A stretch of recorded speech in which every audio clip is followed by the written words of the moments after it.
G'day there, Mark the Bearded Tech Skehan here, coming to you from ISE 2024, and I'm standing on the Sennheiser stand with Noel Denchfield from Technical Applications Engineer. How close did I get? Hey, you did all right, and you haven't even had a beverage yet. It's coming. It's coming very fast. Mate, we are, look, standing beside two very capable. Yep. One microphone here, the TCC, been around for quite a long time, and has proven its worth. But the new one is, well, it's not so new anymore. It's been out for 12 months or so. This is the TeamConnect Medium. Yes, correct. My first thing was, why are we going to use one over another? What are the applications where you would use it? Okay. And what can we do with these things? Okay. All right, so basically, well, I'll just cover a couple of points. So this guy, 60 square metres, 40 square metres, less capsules in this guy, right? But they operate in the same style in beamforming, right? Okay, so they're exactly the same in that regard. Sure. We can still do exclusion zones with them. We can still do, like what most people know from this guy. Yep. We can still do priority zones. We voice lift with it. We can send two feeds out of it, so one that goes off to the end of a VC call versus the voice lift that comes back in the room, so you can segregate all those. Gotcha. Because you'll process those differently, obviously. Yep. So where the differences will come for you depends on your room setup. Right. So most people know this. They'll just get hold of this guy and they'll bang in the roof above a boardroom table. No problem. Yep. But what if that boardroom table is too long, right? And it's I'm kind of getting big, and maybe costs get prohibitive where I can't put two of these in, or I'm asking a bit too much of one of these. Yes. Then for not much more dollar, and it's marginal, I could put in two of these guys. Right. What happens with me doing that is I spread the pickup of the mic, and I bring the sound sources closer to a mic. Right, so I get a better result. Yep. Right, and if you've got like those kind of long, thin boardroom tables where, 10 person down each side kind of thing, and it's like maybe wide to each wall either side, you've got a big gap, then it might be actually better to put more of these little guys in than one of these or two of these. Yep. Yeah, because you're not wasting so much energy trying to pick up on the sides, right? It's pointless. Sure. Okay, so you can. That leads to the question: how you can put more than one in of the TCC2? Yep. What's the limitation there? So TCC2 takes standard PoE to power it, right? You need two cables going up if you're going to do Dante. Yep. So you'd home run one back to each switch on this guy, right? With this guy, we've kind of gone, okay, we get a lot of questions about the market going, well, we just want to do the one cable thing, and can we daisy chain, and rah, rah, rah. With this one, we kind of went, okay, yeah, no worries, we can do that. So with one cable, we can send a cable up to that guy, we can give it PoE plus. Yes. And then we can daisy chain 3 units off of that, one feed. In and out? Yep. Yeah, right. So not running back to the switch? No, you daisy chain it in. Right. So, and it will pass through PoE, it will pass through Dante, and it will appear as individual devices on the network or on your DSP, for example. Okay. And PoE plus to drive that? Yep. And you can get 3 devices? Yeah. Or you can just, if you want one, just send up PoE. So with that bar that we've talked about on many occasions, we can send standard PoE out of that, and that's why we can power that and pull the Dante back into it. Gotcha. Right.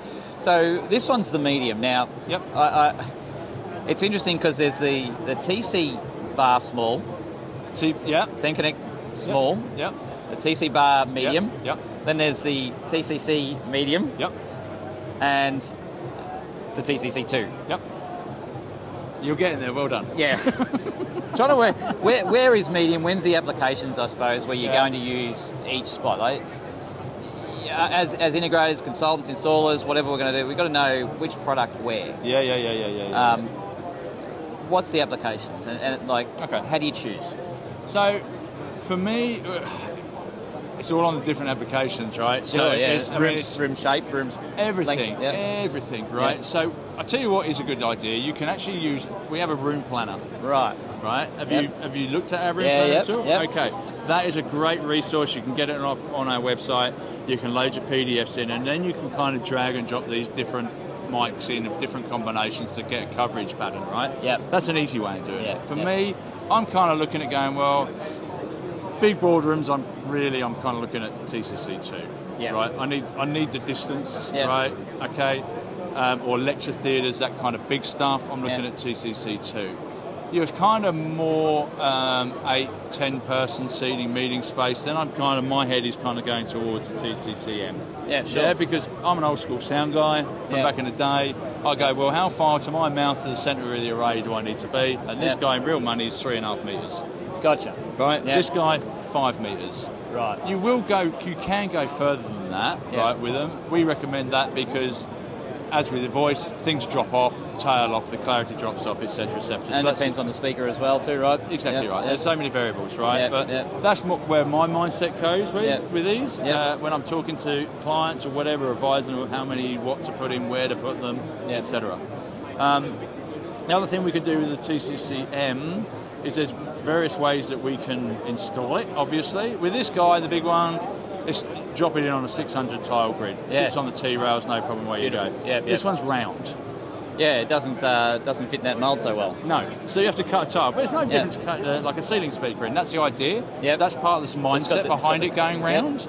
Is to kind of try and make it blend in a bit more with like ceiling speakers and the like. Or, or swirl aircon units and things like that. Make it kind of disappear into the grid.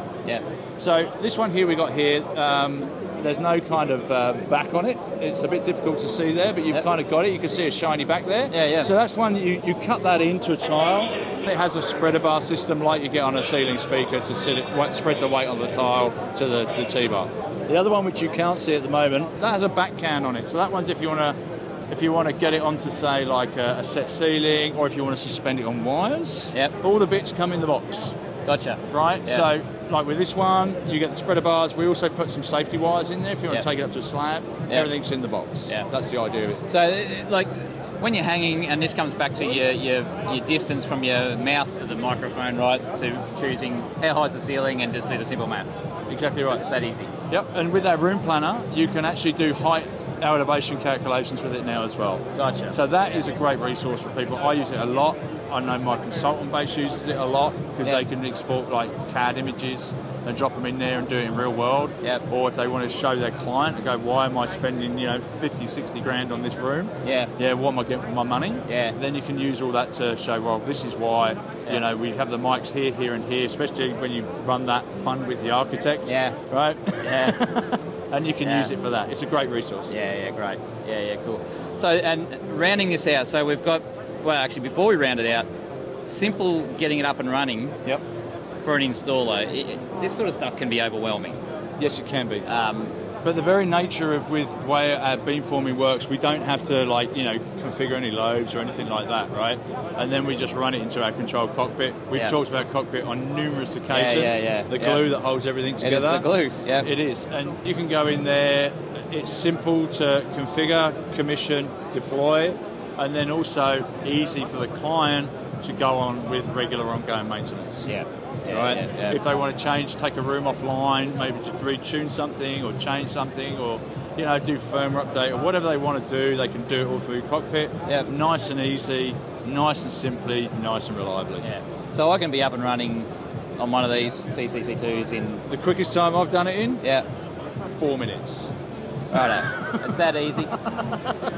Take me 45, but anyway. As long as you've got a hole ready to go, right, and some cable run, but it's 4 minutes. As long as when your network provisioning, I suppose, is... When everything's in place, it's quick, right? And that's part of the reason why our clients, both integrators and end users, like it.